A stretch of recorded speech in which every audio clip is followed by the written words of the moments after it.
नमस्कार दोस्तों, मैं हूं आचार्य आशीष पांडे। आज आपके सामने हूं मिथुन राशि मार्च 2026 का राशिफल लेकर।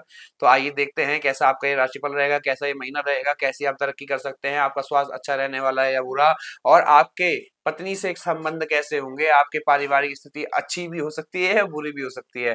तो आइए इस बारे में जानते हैं खुलकर। तो सबसे पहले बात करते हैं हम आपके स्वास्थ्य की। तो स्वास्थ्य में मैं जहां तक आपको देख रहा हूं तो बहुत अच्छा स्वास्थ्य दिख रहा है। आपका स्वास्थ्य और मानसिक स्थिति बहुत अच्छा और सुंदर रहने वाली है। धार्मिकता की ओर आप अग्रसर होंगे और संतान सुख भी आपको अच्छा मिलने वाला है। और साथ साथ आपका जो मैरिड लाइफ है वो भी यहाँ से मैं अगर देखूं तो अच्छी दिख रही है। पर इसमें कुछ इंटरेस्टिंग भी है, कुछ खराब भी है और कुछ अच्छा भी है, वो मैं आपको आगे बताता रहूंगा। उसके बाद बात करते हैं कि आप धार्मिकता की ओर बढ़ सकते हैं, धार्मिक कार्य कर सकते हैं, भाग्य आपका साथ देगा। और भाग्य की ओर अगर आप भाग्य को समझते हुए, समय को समझते हुए अगर आप कदम उठाएंगे तो वो आपके लिए बहुत अच्छा रहने वाला है। बात करते हैं तृतीय भाव की। तो ये तृतीय भाव विद्यार्थियों के बाद में बात करता हूं कि तृतीय भाव की, तो तृतीय भाव में केतु बैठा हुआ है। भाइयों से थोड़ा सा अनबन हो सकती है। भाइयों से आप मेल जोल बनाकर चलें, उनकी बातों को अवॉइड ना करें, उनको उनकी बातों को तवज्जो ना दें, ऐसा ना करें, उनकी बातों को रिस्पेक्टफुली आप लें, तो आपका ये रिश्ता सुधर सकता है। और ये महीना पराक्रम भी आपका थोड़ा सा कम हो सकता है। इस महीने में आप अपना जोश जो है वो थोड़ा सा कम महसूस करेंगे। तो मिथुन राशि वालों, थोड़ा सा सावधान हो जाओ, क्योंकि बहुत जरूरी है इस समय आपको सावधान होना। क्योंकि जहां तक मैं देख रहा हूं, जो कुछ चीजें अच्छी हैं बट कुछ चीजें आपकी बेकार भी मेरे को होती हुई नजर आ रही हैं। मैं अगर बात करता हूं चतुर्थ भाव की, तो चतुर्थ भाव में भैया शनि की दृष्टि आपकी सीधी सीधी जा रही है, वहीं मंगल की भी दृष्टि जा रही है। और अगर हम ऐसे ही देखते रहेंगे तो कैसे चलेंगे। यानी कि माता के सुख में आपको दिक्कत हो सकती है, आपको वाहन, भूमि, सुख, सुविधाएं, एसेट्स, इन सब में आपके साथ कमी आपको देखने को मिल सकती है। और प्रॉपर्टी संबंधी विवाद भी हो सकता है, यश में भी कमी हो सकती है। दूसरी बात संतान की अब हम करते हैं कि संतान पक्ष आपका कैसा रहेगा। तो मैं जहां तक अभी देख रहा हूं कि संतान के योग बनते हुए मुझे अच्छे से दिखाई दे रहे हैं, क्योंकि शुक्र बहुत अच्छी स्थिति में बैठा हुआ है, अपने मित्र के साथ बैठा हुआ है, उच्च का बैठा हुआ है। संतान होगी और लक्ष्मी भी आ सकती है। यानी कि आपके घर कन्या का जन्म हो सकता है, और ये कन्या बेहद आपके लिए भाग्यशाली रहेंगी। जो इस महीने मिथुन राशि वालों की जो कन्याएं होंगी, जिनकी कन्याएं उत्पन्न हो रही हैं, जिनको कन्याएं हो रही हैं, संतान के रूप में मिल रही हैं, तो बहुत अच्छी होंगी, उनके लिए भाग्यशाली रहेंगी। आप देखिएगा। और बात करते हैं हम छठे भाव की कि आपका रिपु, रोग, मित्र, मामा पक्ष कैसा रहने वाला है। तो जहां तक मैं देखता हूं कि मामा पक्ष मेरे को बहुत अच्छा दिखाई दे रहा है। कोई ऐसा आपको यात्रा में कष्ट नहीं होगा, और बिगड़ते काम बन सकते हैं, शत्रु आपका कुछ नहीं कर सकते। ठीक है, तो इससे आप ध्यान रखेंगे। और कोई विवाद ऐसा नहीं हो सकता कि शत्रु आपको परास्त करके चले जाए। तो इसके लिए आपके बहुत अच्छा समय रहेगा। और शनि की दृष्टि जो सप्तम में पड़ रही है वो अच्छी नहीं है। जो आपका, मैं अभी आपसे कह रहा था कुछ देर पहले, कि जो आपका सेवंथ हाउस है, यानी कि जो आपका पारिवारिक जो जीवन है, इसमें आपके साथ कुछ अनबन बन सकती है। पर वहीं जो गुरु देख रहे हैं वो उस अनबन अनबन को सुधार सकते हैं। तो इसलिए आपको आवश्यक है कि आप गुरु के उपचार जरूर करें, जिससे कि आपका जो मैरिड लाइफ जीवन है वो अच्छा चल सके, बिजनेस पार्टनर से भी आपके अच्छे काम हो सके। तो इसलिए आपको थोड़ा सा सचेत रहने की आवश्यकता जरूर पड़ने वाली है। और बात करते हैं आपके कष्टों की। तो इस बार आपके कष्ट नहीं है, इतने कोई कष्ट नहीं है, आपका स्वास्थ्य भी अच्छा रहने वाला है। और बात करते हैं आपके धर्म की, तो धर्म में आपकी थोड़ी सी अरुचि हो सकती है, क्योंकि राहु मंगल एक साथ बैठे हैं। राहु और मंगल अंगारक दोष बना रहे हैं, और सूर्य भी बैठे हुए हैं, ग्रहण दोष भी लग रहा है। तो आप धर्म के प्रति थोड़ा सा विमुख हो सकते हैं, आप धर्म से भटक सकते हैं।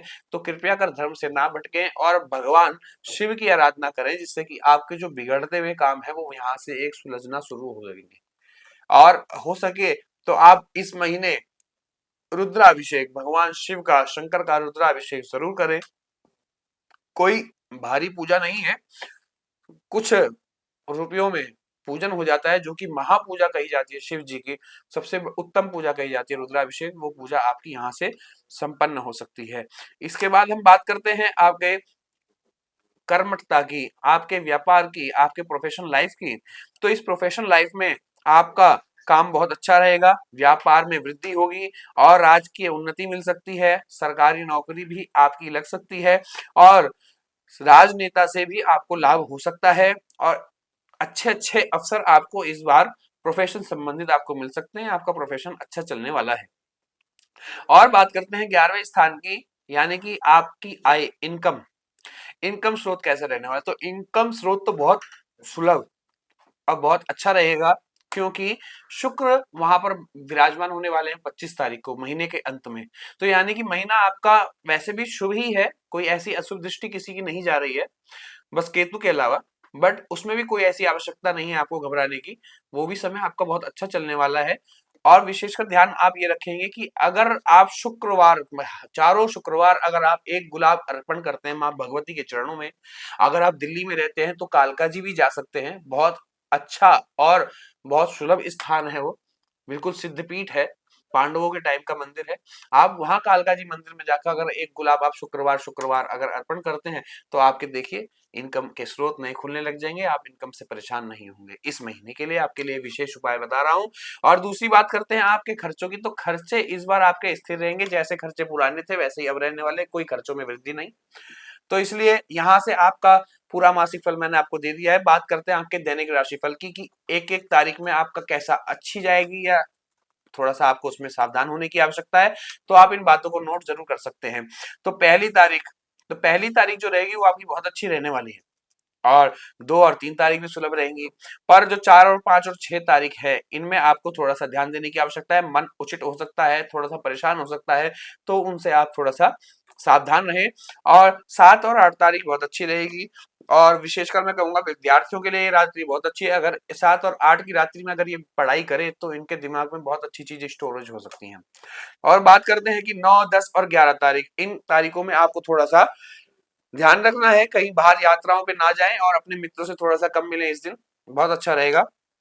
और 12 और 13 तारीख में भी आपका सुलभ रहने वाला है, कोई समस्या नहीं। पारिवारिक में कोई उत्सव हो सकता है, परिवार में आपकी अर्धांगिनी आपको कोई गिफ्ट कर सकती हैं, आपको सरप्राइज मिल सकता है। और 14, 15, 16 तारीख, 14, 15, 16 तारीख आपको सावधान रहने की आवश्यकता है। इसमें कुछ ना कुछ आपको अनबन हो सकती है या थोड़ी बहुत 2-3 दिन आपको चिंताएं ग्रसित कर सकती हैं। कोई अचानक से चिंताएं आ जाती हैं तो 2-3 दिन आदमी परेशान हो जाता है, तो वो वाली, तो इसमें भी आपको थोड़ा सावधान रहना है। और भगवान शिव का पूजन कर लें अगर इन दिन, तो बहुत अच्छा, 14, 15, 16 तारीख के अंदर।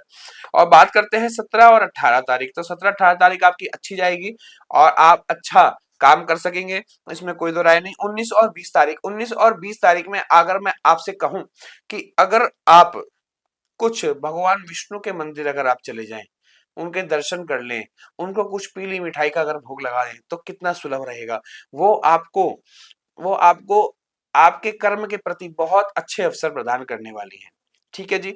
23 और 24 तारीख, 23 और 24 तारीख बहुत अच्छी रहेंगी और 25 और 26 तारीख को आपको ध्यान रखना है। और 23 और 24 में भी ध्यान रखना है, अच्छी तो रहेंगी पर इसमें भी ध्यान रख के चलना। इसमें 50-50 का अंदाजा रहेगा, 50-50 आपका अच्छा हो सकता है, 50-50 आपका बुरा हो सकता है। तो इसलिए, और 29, 30, 31 तारीख ये बहुत अच्छी तारीखें रहेंगी, इनमें आपको धन का लाभ होगा। तो इसी के साथ आपको पूर्ण करते हैं इस राशिफल को। और बाकी जानकारियों के लिए आप नीचे दिए गए नंबर पर संपर्क कर सकते हैं और इन नंबर पर संपर्क करके आप अपनी अपॉइंटमेंट फिक्स करके अपनी कुंडली का विवरण करवा सकते हैं, मात्र 1100 रुपए में। धन्यवाद।